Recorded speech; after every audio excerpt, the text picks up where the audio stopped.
उत्पत्ति 1:26 पढ़ेंगे। इसमें लिखा है, फिर परमेश्वर ने कहा, हम मनुष्य को अपने स्वरूप के अनुसार अपनी समानता में बनाएं, और वे समुद्र की मछलियों और आकाश के पक्षियों और घरेलू पशुओं और सारी पृथ्वी पर और सब रेंगने वाले जंतुओं पर जो पृथ्वी पर रेंगते हैं क्या करें? जोर से बोलिए, क्या करें? अधिकार करें। आमीन। जब परमेश्वर ने मनुष्य को बनाया सबसे पहले, तो अब परमेश्वर अपनी इंटेंशन को या अपने उद्देश्य को बोल रहा है कि मैं क्यों मनुष्य को बना रहा हूं। वो कह रहा है, और यहां पे जो परमेश्वर है वो प्लूरल है। यहां पे हम देखते हैं वो त्रिएक परमेश्वर, पिता, पुत्र, पवित्र आत्मा। यहां पर वो कह रहे हैं कि हम मनुष्य को, आओ हम, लेट अस, इंग्लिश बाइबल कहती है अस, यानी एक नहीं, अस, हम। यहां बाइबल में मैं नहीं लिखा, क्या लिखा है? हम। परमेश्वर कह रहा है हम, यानी पिता, पुत्र, पवित्र आत्मा कह रहे हैं कि हम मनुष्य को क्या करेंगे? अपने स्वरूप में और अपनी समानता में बनाएंगे। सो यू विल सी, आप देखेंगे कि ये पहली जगह है जहां पे परमेश्वर अपना उद्देश्य बता रहा है मानव जाति के लिए। और जब आप इसको समझेंगे तो आप जानेंगे कि क्यों परमेश्वर ने आपको रचा है और आपका उद्देश्य इस पृथ्वी में क्या है। आमीन। वो कह रहा है, मैं उनको अपनी समानता में बनाऊंगा, अपने अनुसार, अपने स्वरूप में बनाऊंगा, और फिर वो क्या करेंगे? बोलिए, अधिकार रखेंगे। मगर ये अधिकार नॉर्मल अधिकार नहीं है। ये अधिकार इंग्लिश का वर्ड डोमिनियन है, जिसका मतलब है शासन अधिकार, या जिसको बोलते हैं प्रभुत्व। कि वो क्या करेंगे पृथ्वी पे? बोलिए, प्रभुता करेंगे, प्रभुता करेंगे। सो परमेश्वर का इंटेंशन मनुष्य को बनाने का ये था कि मनुष्य जो है वो प्रभुता करेगा। आमीन। सो इस बात को समझिए, परमेश्वर ने आपको जब बनाया, आपके डीएनए में उसने शासन अधिकार डाला है। मैंने आपको पहले बताया था, आप एक चम्मच से भी एक कील को कसने की कोशिश कर सकते हैं, मगर चम्मच उसके लिए नहीं बनी थी। आप किसके लिए बनाए गए? प्रभुता करने के लिए। बोलिए, प्रभुता करने के लिए। शैतान नहीं चाहता आप इस बात को जाने, क्योंकि सब रेंगने वालों के ऊपर भी प्रभु ने कहा तुम प्रभुता करोगे। और आदम की वाटिका में क्या आया था? रेंगने वाला आया था, मगर उन्होंने प्रभुता नहीं करी उसके ऊपर। इंग्लिश बाइबल कहती है, everything that creepeth upon the face of the earth, जो रेंगने वाला है। आमीन। सो परमेश्वर ने जब हमको बनाया, मैंने आपको पहले भी बताया था कि परमेश्वर, जेनेसिस में लिखा है, आदि में उसने आकाश और पृथ्वी की रचना करी। आकाश या हेवेंस जो बाइबल में कहती है, वो बात करता है अनसीन रेल्म की, अनदेखी। परमेश्वर का जो राज्य है आप इन आंखों से नहीं देख सकते, मगर वो इस जो आप आंखों से देख रहे हैं उससे भी ज्यादा वो रियल है। आमीन। उससे ज्यादा वो रियल है। आप आंखों से उसको नहीं देख सकते, बट वो रियल है। और परमेश्वर ने पृथ्वी की रचना करी। और परमेश्वर ने जब मनुष्य को बनाया तो क्या किया? सबसे पहले जब उसने मनुष्य को बनाया, बाकी सब चीजों को जो उसने बनाया अपने मुंह के वचन के द्वारा बनाया, मगर जब उसने मनुष्य को बनाया तो उसने उसको कैसे बनाया? अपने हाथों से उसने मिट्टी ली और एक मिट्टी से उसने हमारे शरीर को बनाया और अपनी आत्मा को मनुष्य के अंदर डाल दिया, जिसको हम इंग्लिश का शब्द ह्यूमन है, जो दो शब्द से मिलकर आता है, ह्यूमस यानी मिट्टी, और मैन जो हिब्रू भाषा में इश जिसका मतलब है आत्मा। तो परमेश्वर ने यह किया कि परमेश्वर ने कहा कि जो मनुष्य मैं बना रहा हूं, जो मिट्टी के अंदर मैं अपनी आत्मा को डाल रहा हूं, उनको मैं अधिकार दे रहा हूं इस पृथ्वी के ऊपर। किसी आत्मा को अधिकार नहीं है पृथ्वी के ऊपर। आप समझ रहे हैं मेरी बात?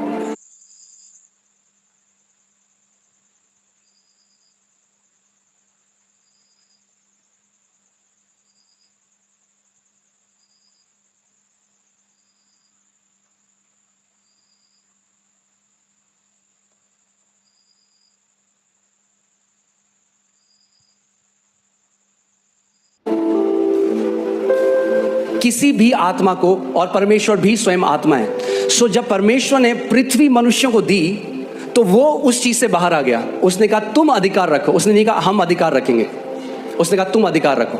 आज लोग बोलते हैं अजी परमेश्वर तो सब चीज जी उसकी मर्जी के बिना तो पत्ता भी नहीं हिलता, सब चीज तो परमेश्वर कंट्रोल कर रहा है। मैं आपसे एक सवाल करता हूं, क्या परमेश्वर आपको कंट्रोल कर रहा है? आप कंट्रोल हुए आज तक परमेश्वर से?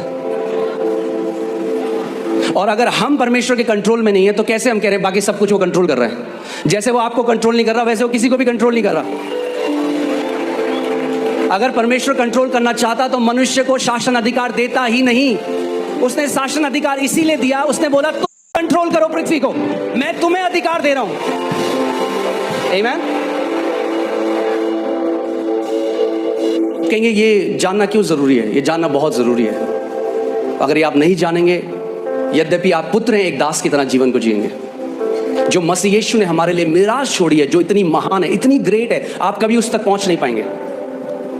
आमीन। इसीलिए हमें जानना है कि क्यों परमेश्वर ने हमें बनाया, हमारी सृष्टि करी, और कैसे हम उस अधिकार में चल सकते हैं। आमीन। सो परमेश्वर ने आदम को बनाया, मगर सबसे पहले हमें देखना है कि आदम को परमेश्वर ने क्या बनाया था। सो लूका 3:38 जब आप पढ़ेंगे, उसमें लिखा है, इससे ये आया, इससे ये आया, इसने इसको पुत्र को जना, इसने इसको जना, और वह एनोश का, और वह शेत का, यानी एनोश शेत का, और वह आदम का, यानी शेत आदम का, और वह पढ़िए, परमेश्वर का पुत्र था। तो आदम कौन था? आदम कौन था? परमेश्वर का पुत्र। परमेश्वर ने सबसे पहले मनुष्य को जब बनाया तो नौकर नहीं बनाया, पुत्र बनाया। और जब पुत्र बनाया तो पुत्र को अधिकार दिया शासन करने का, प्रभुता करने का, डोमिनियन करने का। आमीन। सो पहला आदम क्या था? पुत्र था। मैं चाहता हूं भजन संहिता 8 में चले जाएं। भजन संहिता 8, उसकी मैं 4 अध्याय से पढ़ूंगा, आप इसको ध्यान से सुनिएगा। तो फिर मनुष्य क्या है कि तू उसका स्मरण रखे, और आदमी क्या है कि तू उसकी सुधि ले, क्योंकि तूने उसको परमेश्वर से थोड़ा ही कम बनाया है। किसने बनाया मनुष्य को परमेश्वर से थोड़ा ही कम? परमेश्वर ने। लोग कहते हैं अच्छा तुम क्या समझ रहे हो अपने आप को? परमेश्वर के पुत्र जो उसने हमें बनाया है। अब कोई अगर आपको बोले अच्छा ये उनकी तरह बात कर रहा है, आपके पापा की तरह, कहना हाँ जी वो मेरे पापा हैं। आमीन। मैं इसको दोबारा पढ़ता हूं, ध्यान से सुनिए। तो फिर मनुष्य क्या है कि तू उसका स्मरण रखे, और आदमी क्या है कि तू उसकी सुधि ले, क्योंकि तूने उसको परमेश्वर से थोड़ा ही कम बनाया है। थोड़ा ही कम बनाया है। आमीन। हालेलुया। और महिमा और प्रताप का मुकुट उसके सिर पर रखा है। क्या किया परमेश्वर ने? महिमा और प्रताप का मुकुट मनुष्य के सर पे रखा है। ये था जो परमेश्वर ने हमें बनाया था। मगर देखिए हम कहां से कहां गिर गए। आमीन। कई लोग कहते हैं हम बंदर से आए हैं। अब उनका मुझे नहीं पता, हम तो परमेश्वर से आए हैं। हम जू से नहीं, हम स्वर्ग से आए हैं। आमीन। हालेलुया। अब देखिए उसके बाद परमेश्वर ने क्या किया?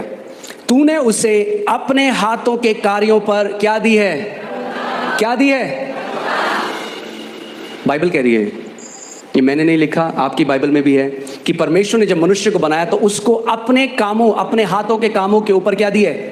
प्रभुता दी है। परमेश्वर ने दी है। और ये जो शासन अधिकार था ये आदम ने खो दिया जब पाप बगीचे में आया, जब उसने परमेश्वर की आज्ञा को ना माना, जब उसने उस फल को खा लिया। और आदम के अंदर से जो वो डीएनए था रूल एंड रेन करने का, वो जो डीएनए था प्रभुता करने का, वो खत्म हो गया और वो एक दास की तरह जीने लग गया। और जब प्रभु यीशु मसीह आया तो जो पुत्र था, ध्यान से सुनिएगा, जो पुत्र था उसने पुत्र का अधिकार खो दिया। सुन रहे हैं आप? मगर जब प्रभु यीशु मसीह आया तो सबसे पहले उसने हमें क्या दिया? जब हम यीशु ग्रहण करते हैं, यूहन्ना 1:12 लगाइए, और मैं चाहता हूं हम सब साथ मिलकर इसको पढ़ेंगे। रेडी हैं आप लोग? यूहन्ना 1:12 देखते हैं बाइबल क्या कहती है। परंतु जितनों ने उसे ग्रहण किया उसने उन्हें परमेश्वर की संतान होने का अधिकार वापस दे दिया।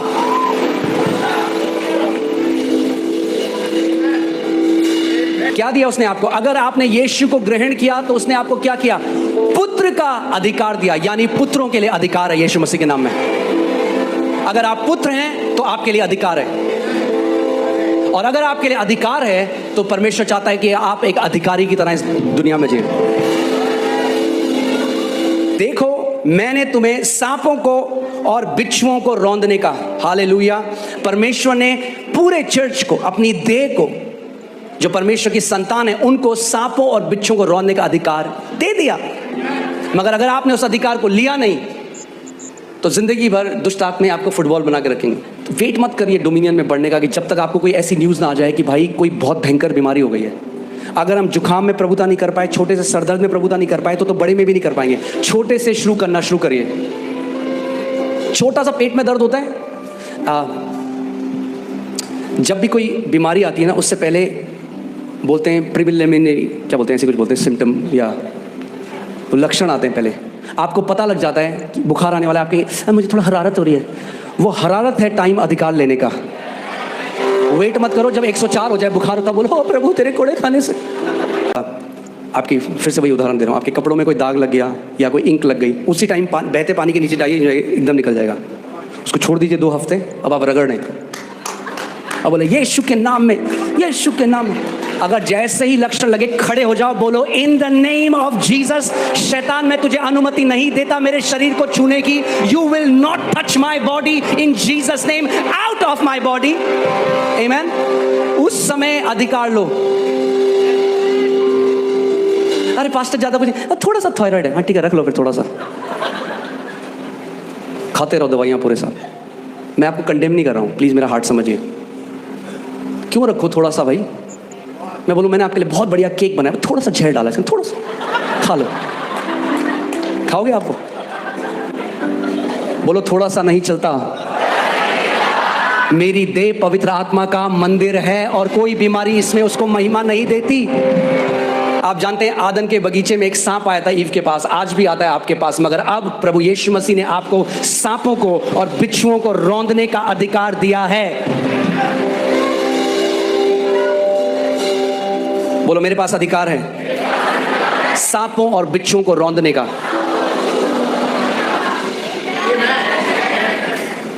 आगे बढ़ते हैं। और शत्रु की सारी सामर्थ पर अधिकार दिया है। शत्रु की सारी सामर्थ पर अधिकार दिया है।